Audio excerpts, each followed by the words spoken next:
In Nigeria, actually, I've been doing a lot of work of trying to help and empower young, vulnerable girls, those who are really vulnerable and who can really become easily victims of human trafficking. And the reason why I actually do this is a passion birthed from my own personal experience. Because as a young girl, of course, like every other child, I had dreams. There were things I wanted to do in my life, in my future, and achieve. And I love school. I wanted to go to school. I wanted to be a medical doctor, like every other childhood dream. But my dreams were shattered when I was trafficked at the age of 15 to Europe for prostitution. So, and when I had this opportunity to become a human rights activist or a human trafficking activist, I really made up my mind that I was gonna empower young, vulnerable girls. You know, and some of the things that really helped me was my faith. This helped me a lot because at that point in time of my life, I came to the point where when I came to Finland, actually, I became much more closer to God.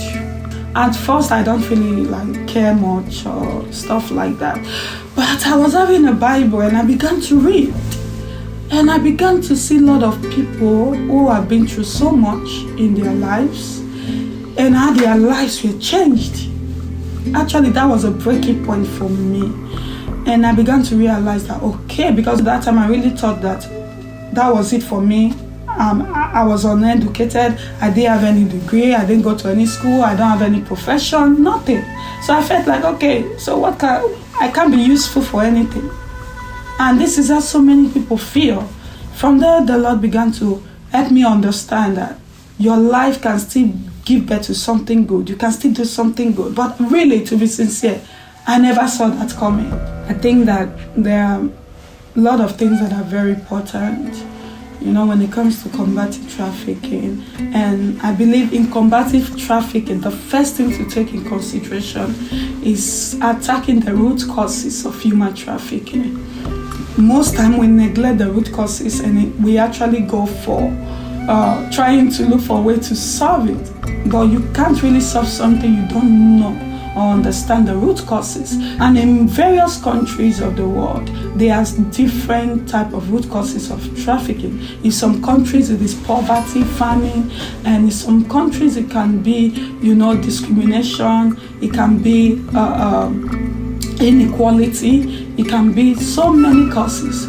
So for example, if you're going to Africa, for example, to actually combat such cases, you need to find out what is the root causes of human trafficking in that environment. So by the time you know what is the root cause, then it is more easy to handle.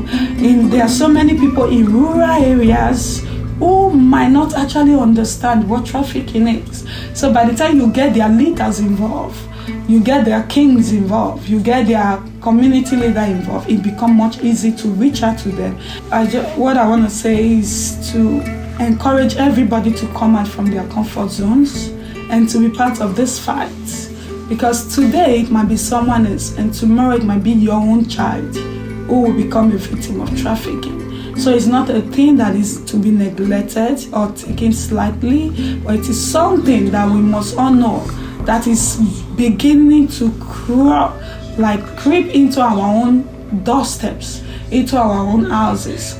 Remember, that little child can be your child and can be your daughter or can be your son. I want you to imagine how you will feel as a mother or a father to know or find out that your child is being trafficked.